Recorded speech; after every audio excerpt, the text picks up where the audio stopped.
कैसे आचरण होते हैं जिनसे भगवत प्राप्ति होती है। बोले भगवत साक्षात्कार के लिए ये बातें अवश्य होना चाहिए। पहला, गुरु चरण आश्रय। दूसरा, गुरु मंत्र नाम का अनुष्ठान। तीसरा, गुरु की आज्ञा के अंतर्गत साधु सेवा। चौथा, भजन में प्रतिदिन उत्साह बढ़ाना और दुखों को धैर्यपूर्वक सहना। मंत्रानुष्ठान, नामानुष्ठान, संत सेवा, उत्साह, धैर्य, एक गुरुदेव के शासन में रहकर पक्का भगवत साक्षात्कार हो जाएगा यदि गुरुदेव के शासन में रहकर अहंकार न करे तो।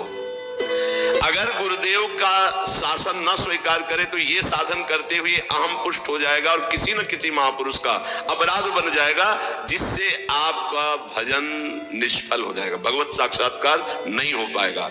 इसलिए मंत्रानुष्ठान, नाम जप का अनुष्ठान, गुरु सेवा, संत सेवा, उत्साह, धैर्य, ये सब गुरु अनुशासन में करें, गुरु आज्ञा।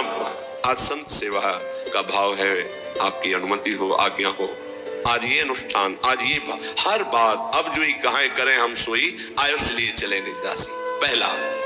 दूसरा, हर समय विचार करते रहो कि यहां कभी भी श्वास रुक सकती है, इसलिए मुझे यहां किसी से प्रेम ना होने पावे। ये बहुत सावधानी की बात है। मुझे यहां किसी से प्रेम ना होने पावे, नहीं उसके लिए मुझे लौटना पड़ेगा। जैसे हिरन से प्रेम हुआ तो आना पड़ा ना हिरन रूप में। यहां मुझसे किसी से द्वेष ना होने पावे। दो बातें देखनी, यहां प्रेम का तात्पर्य राग है और द्वेष। अगर ये दो हुए तो फिर आना पड़ेगा। लेना और देना तो बाजार बंद नहीं होगी, न लेना न देना, मगन रहना। कबीरा खड़ा बाजार में, सबसे पूछत खैर, न काहू से दोस्ती और न काहू से बैर, समान भाव। तीसरा, ये भगवत प्राप्ति के लिए अत्यंत अनिवार्य है। पहला है गुरु प्रदत्त मंत्र, गुरु आज्ञा से ही संत सेवा, मंत्रानुष्ठान, नाम जप अनुष्ठान, उत्साह और धैर्य। सावधानी ये कि कहीं अहंकार ना आ जाए, कहीं किसी संत का भूलकर अपराध न बन जाए। ये दूसरा, संसार में सदा रहना नहीं है, कभी भी कोई भी श्वास हमारी आखिरी हो सकती है, इसलिए हमें यहाँ किसी से प्रेम नहीं करना, क्योंकि हमें जाना है यहाँ, ना किसी से द्वेष करना है, सबसे भगवत भाव से। तीसरा, हमें प्रभु की प्रगट सेवा करके मानसिक सेवा में प्रवेश पाना है। मानसिक सेवा सब सेवाओं में महान सेवा होती है, पर वो बिना शरीर से प्रकट सेवा किए मानसिक सेवा की सिद्धि नहीं हो सकती। मानसिक सेवा से भगवत प्राप्ति बहुत जल्दी होती है, पर मानसिक सेवा प्रकट सेवा से होती है। चौथा, सब साधनों में सर्वश्रेष्ठ साधन और साध्य नाम पाया गया है। नाम, जो चलते फिरते, उठते बैठते, खाते पीते हर समय नाम जप करता रहता है, 24 घंटे चेतना जब है तब नाम चल रहा है। ये नाम जप का अभ्यास अंत समय के लिए किया जाता है कि जब हमारा आखिरी समय हो तो नाम जप हमारे हृदय में गूंज रहा हो। जीवन भर आप अभ्यास करो, अंतिम समय भगवान तुम्हारा अभ्यास बन जाएंगे, अंतिम समय भगवान स्मरण बन जाएंगे। ये बड़ा आनंद का विषय होता है जब कोई भयावह परिस्थिति आती, कष्टपूर्ण, और उस समय जब देखो कि मंत्र नाम चल रहा है, प्रिया जी मुस्कुरा रहे, बड़ा शीतल हृदय रहता है। ठीक है, बिल्कुल ठीक है, कनेक्शन सही है। उस समय हाय हाय मच जाए, प्रभु को भूल गए, संकट परिस्थिति, विपत्ति परिस्थिति आई या कोई भयानक परिस्थिति, फिर तो गड़बड़ है। ये अभ्यास भजन का 24 घंटे किस लिए किया जाता? अंतिम समय के लिए। अंतिम समय निकल जाए, राधा कृष्ण हरि, बात बन गई। जब कोई जीवन भर अभ्यास करता है, ध्यान से सुनना, तो अंतिम समय उसका स्मरण भगवान बनते हैं। भगवान में अनन्य भाव आ जाना, बस बिल्कुल भगवत साक्षात्कार होने वाला ही है। ये अंदर की बात है, जबान की नहीं है। अंदर से अनन्यता केवल अपने आराध्य देव की अब दर्शन होने वाले ही है। शरणागति का मर्म है पूर्ण आत्मसमर्पण। ये आत्मसमर्पण बिना गुरुदेव के नहीं होता। आत्मसमर्पण करना भी हमको नहीं आता, वो गुरुदेव की कृपा से होता है। प्रभु प्रेम के सब साधन एक तरफ और आत्मसमर्पण एक तरफ।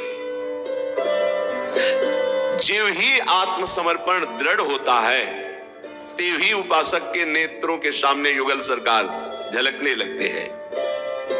इसलिए हर समय नाम जप, भगवद आश्रय और ये विचार कि श्वासों भर या जियब की करे प्रतीति न कोई, ना जाने फिर श्वास को आवन होए न होए।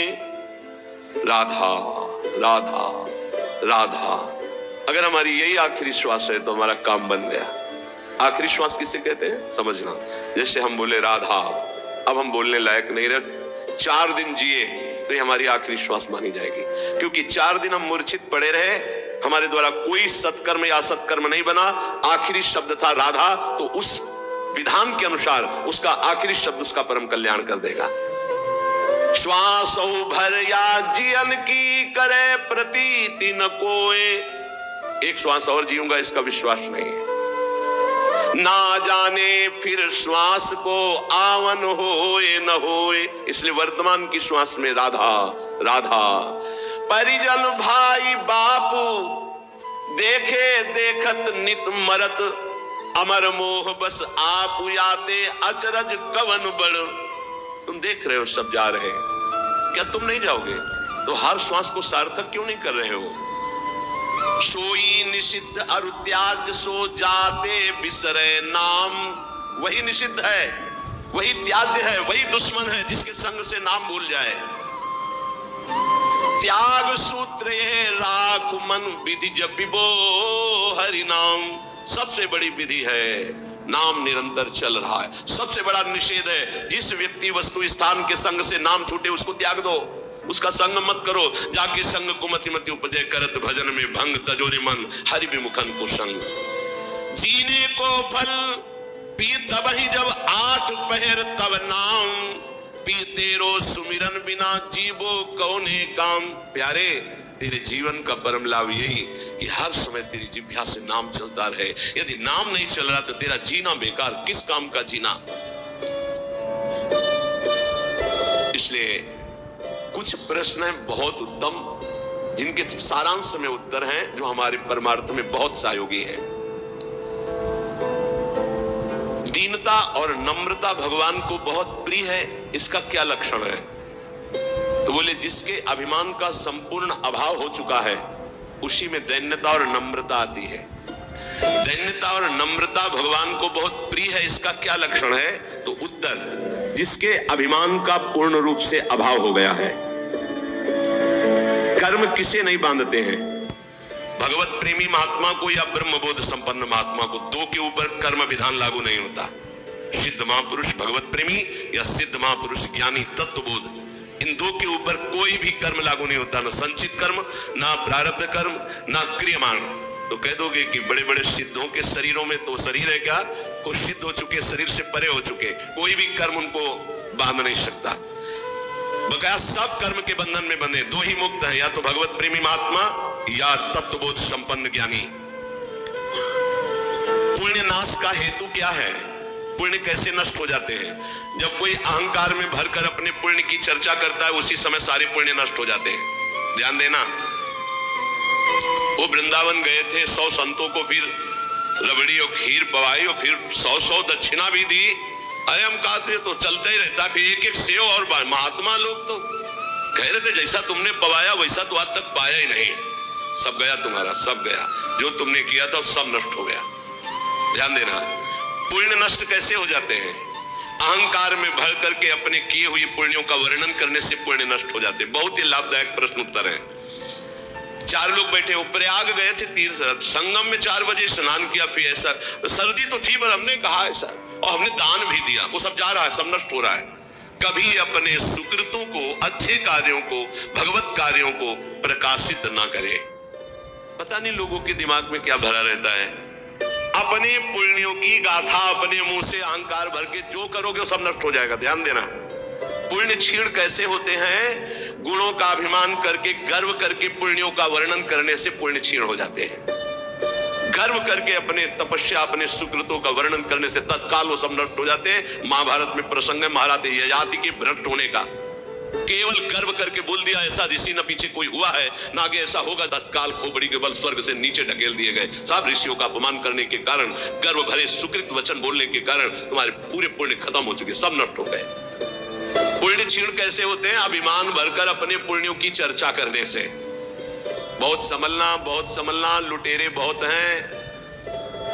आप गए थे, अच्छा लगा होगा वृंदावन में, क्या क्या जैसे ठाकुर जी रखे वैसे चले। नहीं, सत्संग की हो गए, भजन साधन कुछ, क्या सत्संग भजन साधन, ठाकुर जी जैसे। बस किसी को अपनी थैली मत पकड़ाओ, नहीं सब खत्म कर देगा वो। हाँ वो गए थे फिर ऐसा फिर वैसा, नहीं चुप शांत, क्या ऐसे। जैसे हम अपनी असत गलतियों को कभी प्रकाशित नहीं किए तो सत बातों को क्यों प्रकाशित करें? ये तो अच्छी बात है, इसको छुपाओ। असत बातों को प्रकाशित करो। मेरे जैसा नीच कैसे, ऐसा हमसे हो गया। हिम्मत हो तो बोलो, बोलने की हिम्मत नहीं होगी क्योंकि दुर्गति होनी है। जो पुण्य बचे उनको बोल बोल कर खत्म कर दिया जाता है। शुद्ध भाव, भगवत भाव किसके हृदय में जागृत होता है? जो सबसे ममता शून्य होता है। ध्यान रखना, भगवत भाव किसके हृदय में जागृत होता है? जो सबसे ममता शून्य होता है। सबकी ममता ताग बटोरी, मम पद मन ही बांध बटोरी।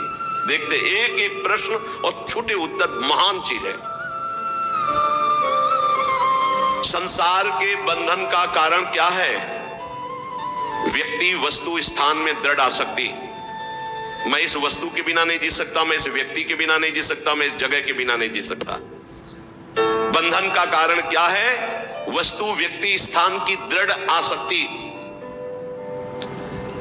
धन्यवाद का पात्र कौन है? जो समदर्शी ब्रह्मदर्शी महापुरुष है। समदर्शी वासुदेवा सर्वमिति, जो सर्वत्र भगवान को देखता है, वो धन्यवाद का पात्र है।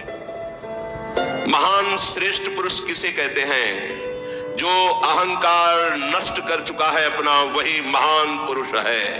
अहंकार रहित हुआ ही महान पुरुष है।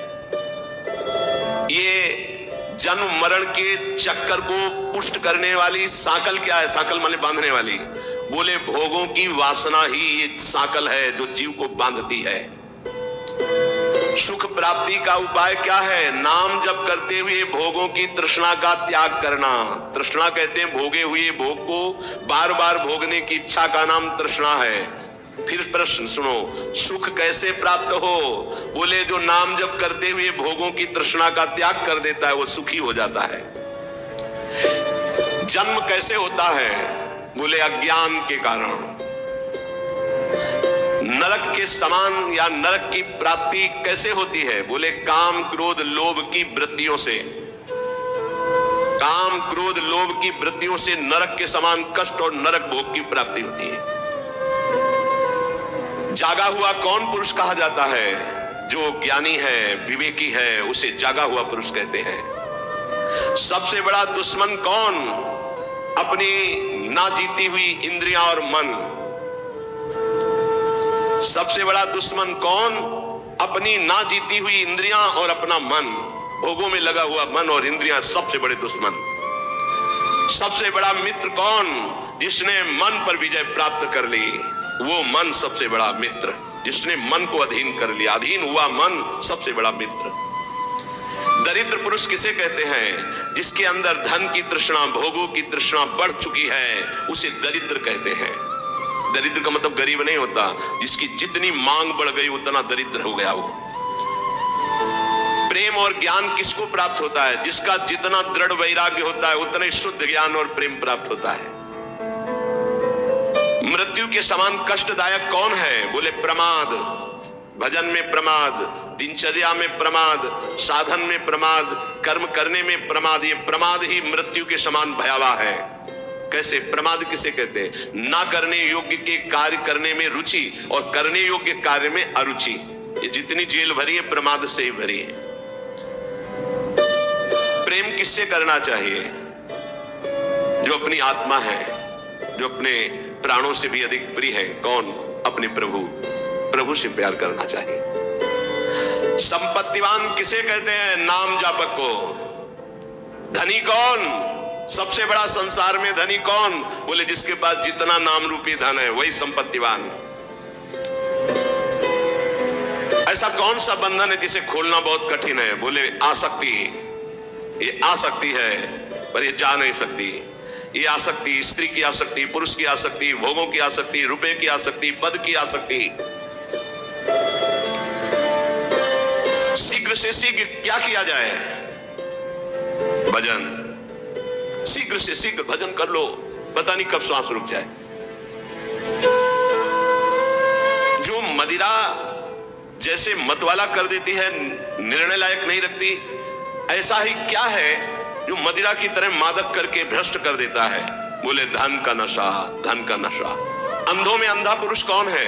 मतलब अंधों से भी अंधा पुरुष कौन है? बोले जो काम से व्याकुल हो चुका है। वो नहीं देखेगा कि बेटी है कि बहन है कि पूज्य है कि क्या है। कोआ मदांधो मदना तुरोवा, जिसके अंदर काम सवार हो गया वो नीच पुरुष कुछ भी कर सकता है। कामा तुरोवा। अंधा कौन है अंधों में अंधा? बोले जो कामा तुरोवा। चित्त की एकाग्रता हो गई, इसका परिचय क्या है? उठते बैठते चलते फिरते हर समय प्रभु के ध्यान में वृत्ति बनी रहे, यह चित्त की एकाग्रता है। इस संसार में सबसे बड़ा लाभान्वित कौन हुआ? जिसे भगवत प्राप्ति हो गई। अत्यंत दुखद क्या है? सबसे बड़ा दुख क्या है? भोगों की आशा। भोगों की आशा जिसमें सब फंसे हुए हैं। दुखालयम शाश्वतम, कोई बिरला होगा। आशा ही परमम दुखम, नैराश्यम परमम सुखम। किस पर भरोसा करना चाहिए?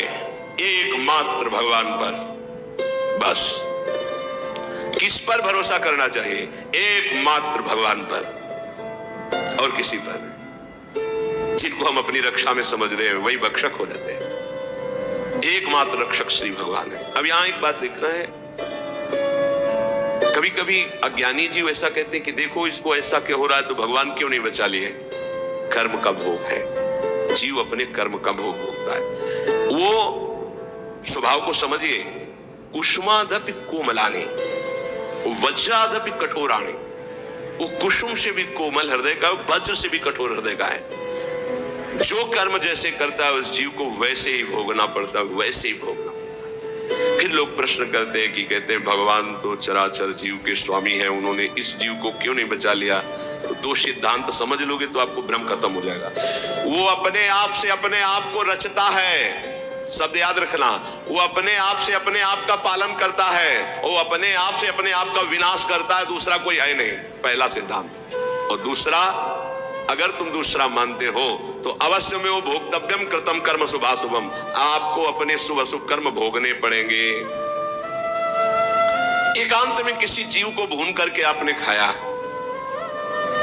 अब आपको चौड़े पे भूनेगा कर्म आपका, चौड़े पे जला के तुम्हें राख कर देगा पक्का।